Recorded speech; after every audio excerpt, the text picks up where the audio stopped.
हमारे साथ मौजूद है दीपाली सहरी जी, जो बॉलीवुड के अंदर कहीं ना कहीं एक अच्छा खासा मुकाम और एक नाम भी कमा चुका है, जिन्होंने हम उन्हीं से बात करेंगे कि इनकी कैरियर की शुरुआत कैसे हुई और इन्होंने कहाँ से ये बिलोंग करती है और इनका बचपन कैसे बीता।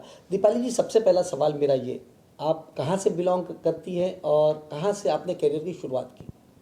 जी, सबसे पहले तो आप सभी को मेरा नमस्ते। और आज वैलेंटाइंस है तो हैप्पी वैलेंटाइंस डे एवरीवन। मैं बिलोंग करती हूँ बेसिकली सहारनपुर यूपी से। मेरे करियर की शुरुआत मैंने की थी 2008 में। और एक्चुअली मैंने मेरे करियर का शुरुआत जो किया था वो हरियाणवी फिल्मों से किया था। उससे पहले मैंने कभी भी टीवी फेस नहीं किया, कोई फिल्म नहीं की थी। तो हरियाणवी फिल्म से मैंने मेरा करियर का स्टार्टिंग किया था। और मैं बहुत ही सिंपल सी साधारण सी लड़की हुआ करती थी। एक कंजर्वेटिव फैमिली से बिलोंग करती थी, तो हमारे घर में भी अलाउड नहीं होता था कि हम घर से बाहर भी चले जाए, तो फिल्में करना तो बहुत दूर की बात है। तो मुझे जब मेरी पहली फिल्म ऑफर हुई तो मेरे लिए बहुत बड़ा टास्क था कि मैं अपनी फैमिली को कैसे मनाऊं, कैसे उनको एग्री करूं उस चीज़ के लिए कि मुझे फिल्मों में काम करना है और मुझे हीरोइन बनना है एंड ऑल दिस थिंग। मैंने बचपन में कभी सोचा नहीं था कि मुझे बॉलीवुड में या मुझे एज एक्ट्रेस कभी काम करना पड़ेगा। मैं बहुत सिंपल सी, बहुत लिमिटेड विचारों वाली लड़की थी कि क्योंकि हमारे घर में कैसा होता था, हमारे आसपास के माहौल में भी बचपन से ही लोगों के दिमाग में, लड़कियों के दिमाग में एक चीज़ डाली जाती थी कि अगर आपको पढ़ाया भी जा रहा है तो आपको इसलिए पढ़ाया जा रहा है क्योंकि पढ़े लिखे होने के बाद रिश्ते अच्छे आते हैं और शादी अच्छे घर में हो जाती है। तो मेरे माइंड में कहीं ना कहीं वो एक ही चीज़ थी कि मुझे पढ़ाई इसलिए करनी है क्योंकि मेरी शादी होने वाली है और मुझे आगे चल के वही सबके जैसा बच्चे संभालने हैं, बर्तन धोने, खाना बनाना है, no this thing. But unfortunately मेरी लाइफ में कुछ और लिखा था और मुझे फिल्म ऑफर हुई, जिसके बाद मेरी जो लाइफ है वो टोटली चेंज हो गई। मतलब मेरे जो विचार थे, मेरे जो थॉट्स थे, इनफैक्ट बहुत सारी डिफ़िकल्टीज़ भी आई पहली फिल्म करने के बाद और फिल्म के दौरान। इनफैक्ट क्योंकि आपके आसपास के लोग, आपके रिश्तेदार, इनफैक्ट आपके फैमिली वाले भी उस चीज़ के लिए आपको एक्सेप्ट नहीं करते कि आप फिल्मों में काम करो, तो अच्छा नहीं बोला जाता था क्योंकि उनकी सोच ऐसी थी। बट आप जब किसी माहौल में रहते हो, जब जिस फील्ड में आप काम करते हो, जितनी ऑनेस्टी से, जितनी लॉयल्टी से आप काम करते हो, वो चीज़ ज़्यादा काउंट होती है कि आप अपने काम के लिए कितने ईमानदार हो। अच्छा और बुरा कोई चीज़ नहीं होता दुनिया में, हर चीज़ अगर आप पूरी शिद्दत से निभाओ तो वो चीज़ पाक होती है। तो ये मेरा छोटा सा एक ओपिनियन था मेरी लाइफ को लेके कि मैंने बहुत सारी डिफ़िकल्टीज फेस की हैं इन माय लाइफ।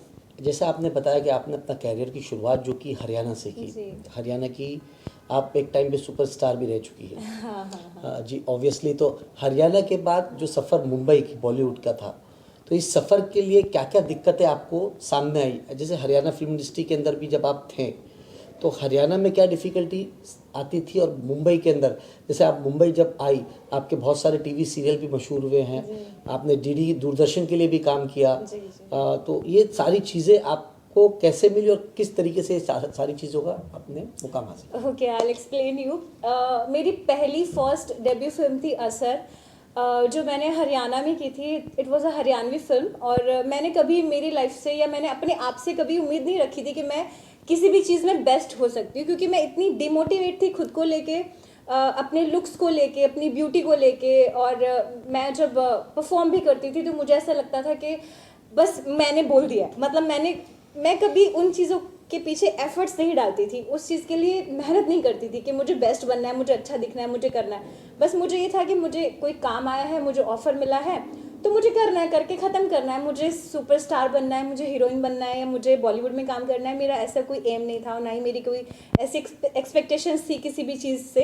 तो मेरी पहली फिल्म थी असर, जो यूपी के सुपरस्टार उत्तर कुमार जिनका नाम है, जिनकी पहली फर्स्ट फिल्म थी धाकड़ छोड़ा के नाम से बहुत सुपरहिट फिल्म उनकी गई। वो अभी काफ़ी अच्छा नाम कमा रहे हैं हरियाणा में। तो उनके साथ मेरी पहली फिल्म थी और उसी फिल्म से मुझे यूपी की बेस्ट एक्ट्रेस का अवार्ड मिला। अब जब मुझे वो अवार्ड मिला, मेरे लिए इतनी बड़ी शॉकिंग न्यूज़ थी कि मुझे कैसे कोई बेस्ट एक्ट्रेस का अवार्ड दे सकता है, क्योंकि मैंने तो मेहनत ही नहीं की है। हालांकि मेहनत मैंने की है, लेकिन मैंने एक बेस्ट एक्ट्रेस बनने के लिए वो उतने एफर्ट्स नहीं डाले कि मुझे दीपिका पादुकोण बनना है, मुझे उतनी मेहनत करनी है, मुझे मेरे डायलॉग रिवाइंड करने हैं, मुझे रिहर्सल करना है। वो सब चीज़ें मैंने नहीं की। मैंने ऑन द स्पॉट जो मेरे मन में आया मैंने वो कर दिया। So I became a natural actor, still I am a natural actor. Last moment on the spot मेरे से जो चीज़ें हो जाती है, जो नेचुरली हो जाता है, वो मेरे लिए अच्छा होता है, वो सबको पसंद भी आता है।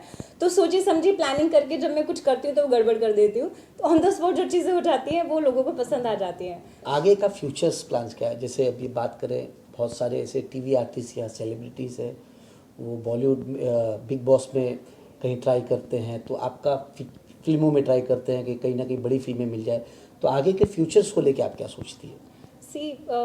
अभी देखो, एक तो वेब सीरीज़ का ज़माना है, तो मैं ये सोचती हूँ कि अगर मुझे अच्छा काम मिला, क्योंकि मेरे कुछ दायरे हैं काम करने के, मैं उनको क्रॉस नहीं करना चाहती हूँ अभी, जब तक मुझे ऐसा कोई बड़ा प्रोजेक्ट नहीं मिलता है।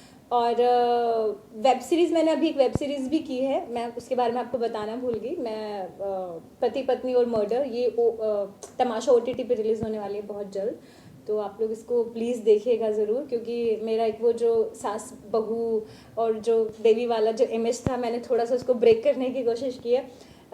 It is little bold content, but not too much bold, like जैसा हम लोग उल्लू उल्लू पे देखते हैं वैसा नहीं है, बट हाँ, for me it's very glamorous characters which I had played in this web series.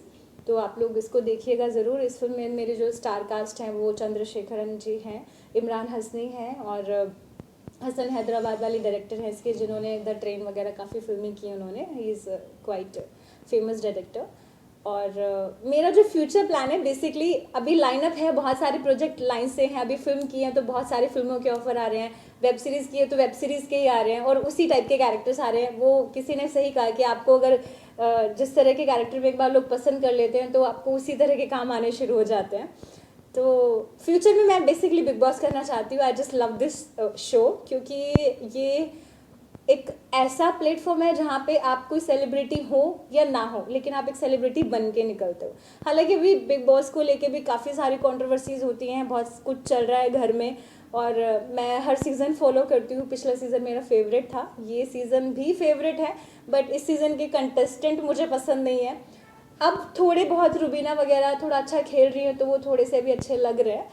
बाकी करना चाहती हूँ ये शो आगे फ्यूचर में, और दिखाना चाहती हूँ लोगों को कि मेरे अंदर किस किस चीज़ की और क्या क्या कैपेबिलिटीज़ हैं। मैं थोड़ी सी मुंहफट हूँ, थोड़ी सी गुस्सेल भी हूँ, शॉर्ट टेम्पर्ड भी हूँ, तो I think I am fit for big boss. तो बिग बॉस वाले अगर सुन रहे हैं तो भाई आप कुछ मिस कर रहे हो। अच्छा, मुझे एक और चीज़ बोलनी है, ये स्पेशली अगर कहीं ये मेरा इंटरव्यू बिग बॉस वालों तक जाता है या अंडरमॉल तक जाता है, I just want to tell you. पहले तो आप लोग मुझे एक बात बताइए कि आप ये जो घुमा फिरा के अपने सारे पुराने कंटेस्टेंट को शो में लेके आते हैं, और उनके थ्रू आपको लगता है कि अब हमारा शो आगे चल जाएगा। अभी के सीज़न में, अभी लेटेस्ट जो सीज़न चल रहा है हम लोगों का, सीज़न 14, उसमें विकास को आप दोबारा लेके आए हो, उसमें राहुल महाजन को दोबारा लेके आए हो, और एक बार नहीं, वो लोग कितनी कितनी बार आके गए हैं।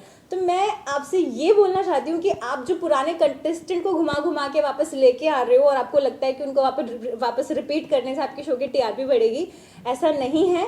आप इनफैक्ट किसी इंसान का, किसी एक्टर का एक लक छीन रहे हो, एक हक छीन रहे हो, जो जहाँ पे इंसान को अपने आप को प्रूफ करने का मौका मिलता है कि मैं भी कुछ कर सकता हूँ। हो सकता है 10-12 दिन, हफ्ता 2 हफ्ता बिग बॉस में रहने के बाद किसी इंसान की लाइफ बन जाए, तो आप किसी इंसान की लाइफ बनाने के बजाय उसकी लाइफ बिगाड़ रहे हो। तो आप लोगों से रिक्वेस्ट है कि पुराने कंटेस्टेंट्स को दोबारा ना लेके आएँ। जो लोग नए हैं, जिनको मौका मिलना चाहिए, उनको मौका दीजिए प्लीज़। बहुत कुछ है, बट इतना ही ठीक है। एक आखिरी सवाल आपसे, आखिरी सवाल, जैसे आपने कहा बिग बॉस पे जाने की आपकी बहुत सी तमन्ना है। हाँ। अगर बिग बॉस की जगह कोई बड़ी फिल्म का ऑफर आ जाए, तो आप बिग बॉस में जाना पसंद करेंगी कि बड़े बैनर के साथ जाना पसंद करेंगी? मैं बड़े बैनर के साथ जाना पसंद करूंगी, क्योंकि बड़े बैनर के साथ फिल्म करूंगी तो बिग बॉस वाले पीछे खुद ही भागेंगे। Thank you so much. ये थी दीपाली साहनी जी, जिनका साफ तौर पे ये कहना है कि बॉलीवुड जगत के अंदर एक टीवी शो से इन्होंने अपनी शुरुआत की, टीवी सीरियल से अपनी कैरियर की शुरुआत करी। आज बॉलीवुड में एक इन्होंने अच्छा मकाम बना लिया है, इनकी फिल्म भी आ रही है। और अगर वेब सीरीज़ की बात करें तो वेब सीरीज़ की अलग अलग वेब सीरीज़ के अंदर भी काफ़ी सारी इनकी वेब सीरीज़ भी आने वाले वक्त में रिलीज़ होने वाली है। हम साहनी जी से यही दुआ करेंगे कि इनके आने वाला वक्त अच्छा रहे, और जनता टीवी इनका बहुत बहुत धन्यवाद देता है जो इन्होंने अपना वक्त दिया और हमारे साथ बात की। जनता टीवी के लिए अमजद खान, मुंबई।